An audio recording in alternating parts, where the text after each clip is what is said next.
All right, hey, welcome in. Good afternoon, Mizzou fans. This is the live show before the commitment we're expecting tonight. Expect some basketball news here in a couple hours with Marcus Allen ready to make an announcement. But we wanted to do a live show with my best friend and your best friend, at least for the last 2 weeks and at least for the next 7 days till we see what happens.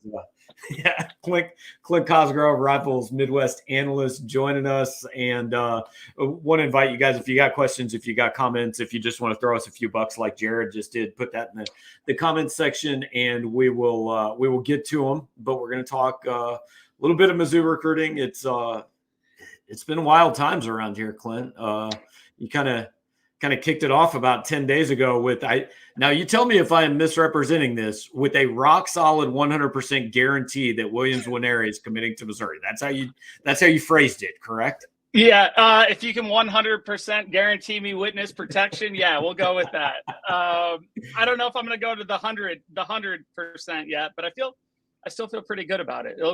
I think there's a couple things that could happen in the next week, but yeah, no, yeah. I think it's trending in the right direction. Well, and that's the wild thing, right? I mean, it seems crazy to me. This recruitment has taken up so much oxygen and so much of my time over the last month that there's still a week left. And like, do you find you're talking to more of these probably big time national kids than I do, but like 7 days is a long time in the age of NIL, man. Like, do you think things change last minute more now than they did before NIL was like, I mean, not that money's ever been a part of recruiting before, right? But before it became legal, like, do you think it's different now than it used to be?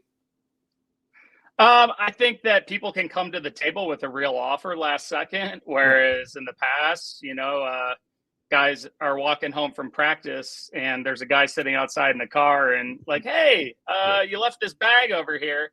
And so I don't know if you see as many, you couldn't get like last second pitches in as far as NIL went. You can now. And that can really go all the way up until signing day. So I do think it happened. But I mean, my dad talks about stories back in the day where it was signing day and he would go and park outside of a house at like 4:30 in the morning. And he's got the letter of intent right there with him and just waiting to see if another school shows up. And he's going to be the first one to the door. So I think people, every now and then someone get bamboozled and signed the wrong paper back in the day. But yeah, I think we see more and more of it just because the globalization of what I call it of recruiting. Everybody has a way to get in touch with somebody. Everybody has something to dangle in front of them. And it's no different than, I guess, like, those dating websites. People have all these options and, it gets thrown in front of them. And when you have a lot to choose from, sometimes it can cloudy things until the very end when you're forced to make a decision. So, yeah, I think it has over the years and it'll continue to develop and evolve. But there's always been a little bit of that where we sent out, I remember when I was coaching, we would send out the letter of intents and we just sit there and wait. Are they going to come through the fax machine? And then sometimes they didn't. Sometimes we got a call from the mom and they're like, yo, he wants to come there, but sorry, he just can't. Yeah. Somebody else is helping us. And so, yeah, things are a little bit above water now compared to how they used to be. But it's always gotten interesting as things wind down for a long time. So as much as people think that your job is actually just to sit around and predict where 17-year-olds are going to go, like, look, you evaluate these kids, and you were one of the first guys that saw Williams Nwaneri as like, hang on, this kid he's not just another guy. Like this kid is something different. So can you kind of let people know, like, when you saw him and kind of what your first impressions were and how much, that evolved over the last year or two? Yeah. So when I first went there, I really liked him. I thought he was raw, little mechanical, and that's how these kids who grow really early are. So then I head down to Lee Summit and I'm over at practice, start talking to Coach Mosey. And, at the time going into it, I thought Williams was in the 240 range. He was already at 255 back then. And then I saw his burst off the line and you could see him growing into his frame and just like the body control was coming around. And that's the big thing that really separates him.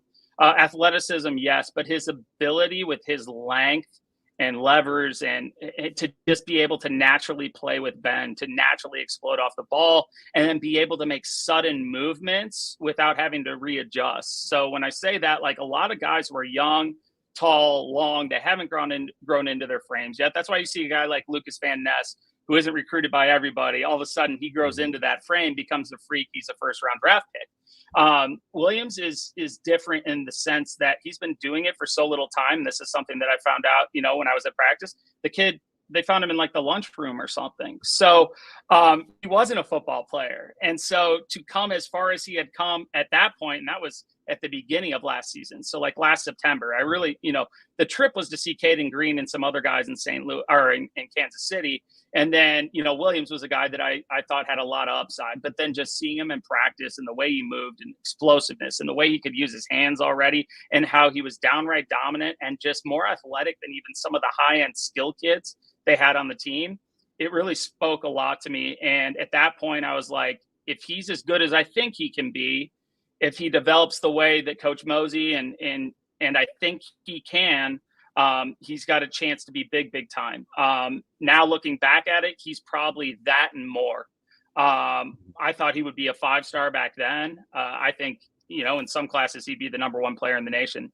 This year, I think he's a kid. If everything pans out, he could be the number 1 pick in the draft. He's that talented. He has that much physical ability, and he has that much athletic ability. He's just really the complete package. And to just be learning the game, you just don't see that. It's very similar to Justin Scott almost in that sense. He never played varsity football until his sophomore year. You get COVID mixed in. And so these kids are a little different. They're built a little different, and their upside is just phenomenal. Yeah, when I talked to Jamar Mosey this weekend, he said, he reminds me of Julius Peppers, but he might be bigger than Julius Peppers was in college. So, that's not terrible. So I just kind of want your read on, because 3-4 months ago, he really wasn't on my radar. Just following that I think are coming to Missouri. I mean, like, obviously I knew who he was and stuff like that, but yeah, thinking Tennessee, Georgia, Oklahoma, and Missouri didn't really seem to be a major factor. They got him in for an official in June, and now all of a sudden I know you think the leader, I think the leader, but certainly right in it, no matter who you talk to. So when did you kind of get a sense like, hey, this might be changing? Well, I remember a conversation we had because I had heard some rumblings that things were starting to change. And, when I was there visiting, he was wide open, and Oklahoma had just offered. He was pretty high on Oklahoma, obviously, with the connections there, with the teammate going there. So they were up there. I really thought when Georgia was in the mix, I thought that would be for a long time where he would end up. Then I thought it was a Georgia-Oklahoma battle. Then you get a little Oregon sprinkled in. But as these recruitments evolve and develop and you talk to people, Williams is one of those guys. When it first started, we would talk, we would text, we would, a lot of people think, see me as some sort of outsider because I don't directly cover, Missouri, Georgia, right, or Oklahoma. But what they don't know is, my dad recruited the state for 40 years. I recruited it as a college coach. I scouted it for years. Like I've been plugged in there for a long time.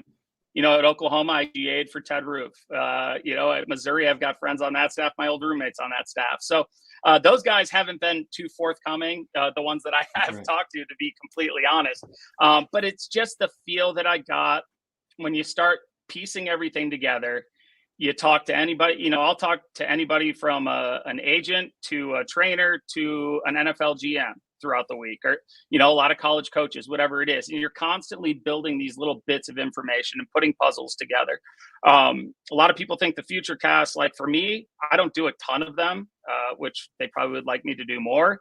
And it's just, once I know a kid's going somewhere, especially if they're from my region, especially if I'm going to film a commitment interview with them, it puts me in a weird position. Like there's times like maybe 5-6 of my missed future casts, I'm filming the commitment video with the kid. The next, he's committing to a different school the next day, but I'm not going to change it. It's not about me. It's about their moment. So, but no, just piecing things together. And then you talk to different people, you talk to different staffs, you talk to people in the area, you talk to recruits that are connected with recruits that have pointed you in the right direction a lot of the time. And you start piecing it together, and I saw the direction it was going. And so when I made that future cast, I had just gotten off a phone call that made me say, you know what? The tides are turning. I don't know if they have yet. I see what's about to happen. And those things have started to come to fruition. And then the more I've talked to people, the more I've asked around, the more it has leaned that direction. Now, this could go any of ways. You know, Georgia right now, they lost out on a big time guy that was a big time NIL guy for them yesterday. That could free up a lot of money. Maybe they want to throw it at a future potential number 1 draft pick. You know, you never know what's going to happen. And that's kind of like what you mentioned earlier.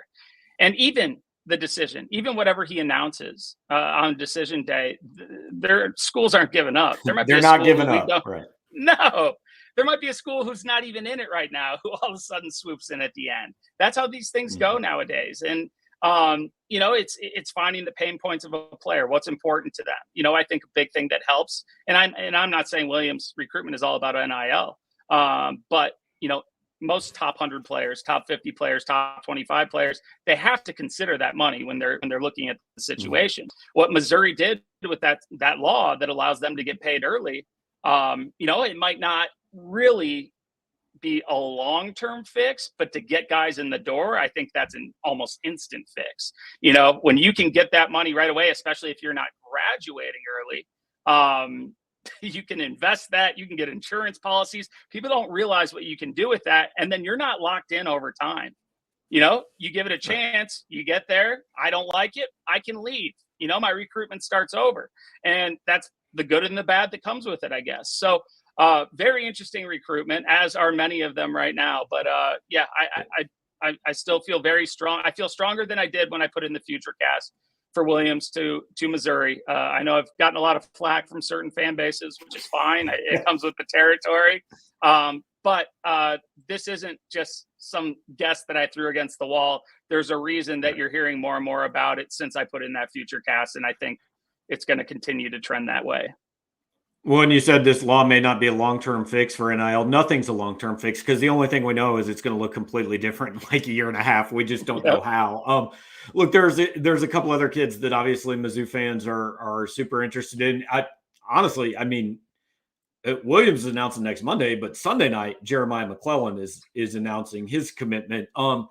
It's been, like, I would refer to this as the Winery commitment light. Like, there has been some momentum toward Missouri lately. It doesn't feel like as much.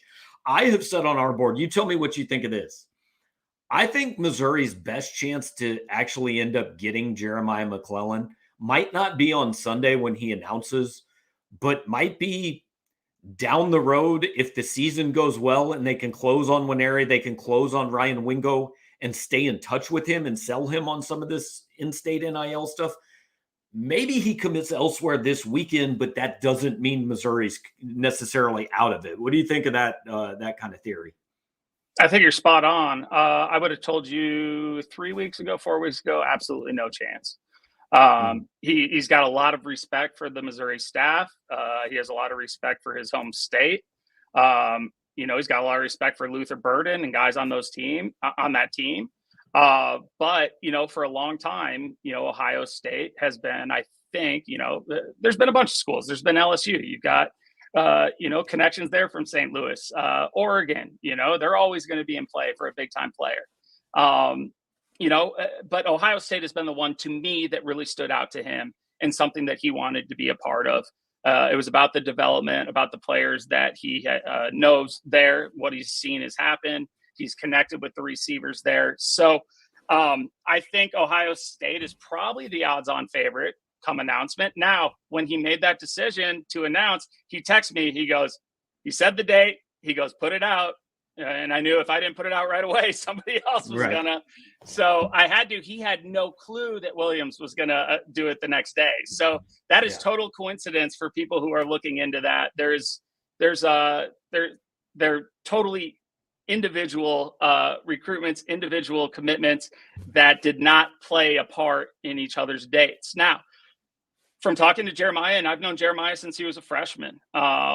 And I've known his dad and his little brother and, you know, just great people. You know, I do think Missouri has started to make an impression. I do think he could start seeing himself maybe end up there, whereas in the past that wasn't the case. So I don't know if it's just the direction that his friends are trending in Wingo and Williams, or if it's, maybe he does want to stay closer to home. I don't know what it is. His dad played at Kansas State. They were never really a player. So you never know what makes a kid tick. And players of his magnitude, of all these guys' magnitude, their recruitment is not over until they sign on the dotted line. And then nowadays it's open another 2 years. That's just the way it is. And so, I could see McClellan. I think the best chance is long-term he ends up at Missouri. I don't know if that's going to be the announcement on Sunday. And then the third one, Ryan Wingo, I put in a prediction for him yesterday. Look, it's 4 months away, right? A lot of things can happen in 4 months. But my read on Wingo has been, of these three guys, like if you just project it out, I think they're in the best shape with him out of these three. It seems to me that, it's Missouri and Texas. It seems to be the consensus. And I think if Missouri has a representative season, I think they're in really good shape with this kid. But hey, 4 months, a long time. And anything that happens between now and then, like, it could change everything with Ryan Wingo and with literally anyone else on the board. Yeah, it really could. The thing that's interesting is all three of these guys are going to get recruited until the very last day. Only one of them is announcing later. So I had a piece where I did top 5 uncommitted players and predicted where they were going. I had McClellan committing to Ohio State. I had Wingo committing to Missouri. I have not put in a future cast just because of the length, or distance and time between now and when he is announcing. I thought Texas was really trending for him. But again, you dig a little deeper, you talk to players, you talk to recruits, you learn the pain points. I've known him and heard about him since he was a middle schooler, recruited his older brother. My dad recruited his older brother, and just so I just see Missouri being a real player here. I know from talking to other recruits that, he's kind of asked around any of the other guys considering Missouri, and so you kind of put the dots together, and then you look at the way they're recruiting him, the connections that, he has had, and he's seeing what, people have seen Luther do and what he can do and what Dominic Lovett did last year, and being that hometown hero and being a guy who could have a bag of chips, while he's still in high school, and he's close with his family. He's close with his family, and that says a lot. Texas is a far ways away. Texas A&M, I know they're always a player. People have said that Tennessee at one point. I do not think that will be it. I do think this is a Missouri-Texas race for the time being, and I do have right now. If I had to make a prediction, had to put in a future cast, I would follow your lead, Gabe, and I would put it in for Missouri. All right, so I want to finish up with just kind of a couple of quick hitters we've gotten here from people watching. Is there validity to the idea that Wingo is monitoring Williams' commitment? He's more likely to commit if he does. I mean, look, this is not specific to Ryan Wingo and Williams Nwaneri. Good players want to play with other good players, right? Yeah. If Missouri gets the number 3 player in the country, who some people have as the number 1 player in the country on Monday night, that doesn't just impact Ryan Wingo. That makes an impression on everybody that's thinking about Missouri. No question. If the very best are going to go to a destination that's in your home state or not your home state, and you have a connection, a relationship, yeah, that's intriguing. Are they building something there? What is making this player who is so elite, when I'm an elite player, what made him say, you know what, that's the place for me? Maybe I'm wrong. I'm thinking as a recruit, maybe I'm wrong with my assessment of that program. So it does make you think a little extra. I don't think the commitment of either Jeremiah or Williams would necessarily say for Wingo, oh, that seals the deal, I'm in. Right. But, those relationships do matter. And those are kind of like the 3 amigos in Missouri right now. And if 2 of them go somewhere, it gives you a little to think about. And even if you do end up signing somewhere else, you're still going to have that in the back of your mind all the way till signing day. And maybe right until you put that pen on the paper, am I making the right decision? Am I making the decision for the right reason? Is this the best fit for me? Is this what I want? And they're going to have those guys in their ear no matter where they go.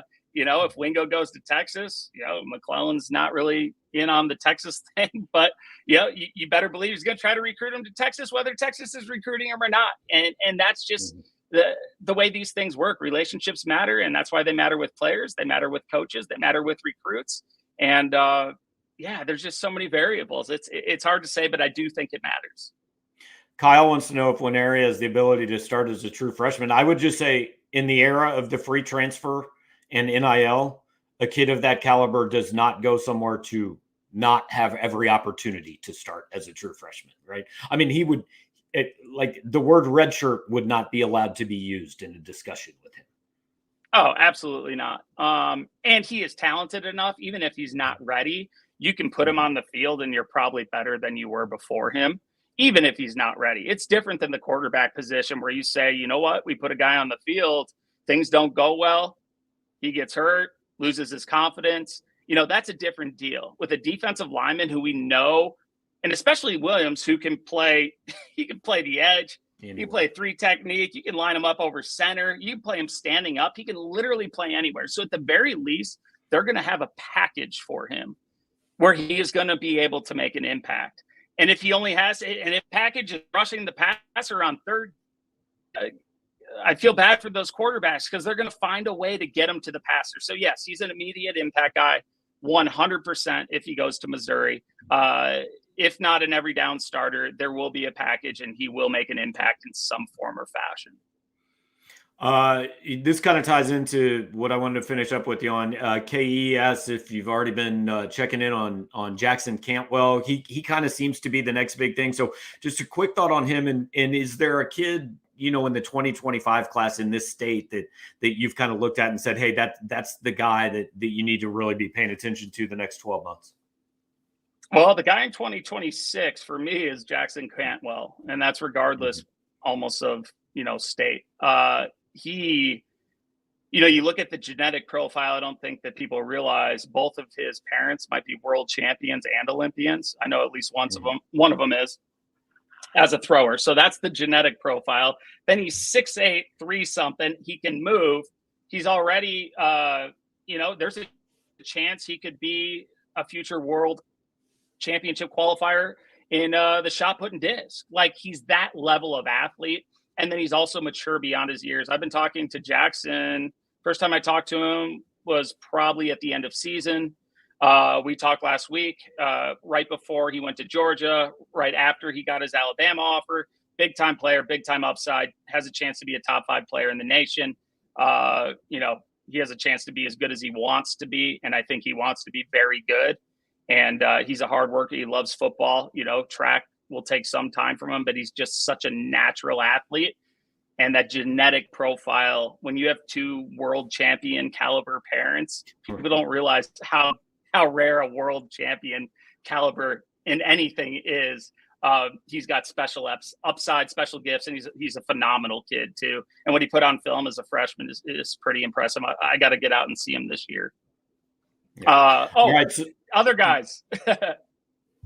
25s, 25's looking pretty good. I know Carson Boyd, you guys had an interview with him recently. He's on the shorter side, but he can slang it. He can run. Very heady player, very good player. His dad's a coach.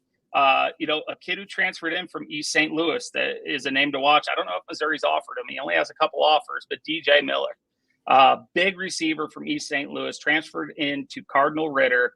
Kid has a chance to be very special. I'm very high on him. Tremendous upside. You got Jamarian Parker over there, Antonio Parker over there. You got Corey Sims at CBC, Yosa Epinesa, who, and I'm probably butchering his name. I know I got killed for butchering Williams' name, which meant I knew nothing about him. But he's probably an Iowa lean, just knowing the lineage and everything like that.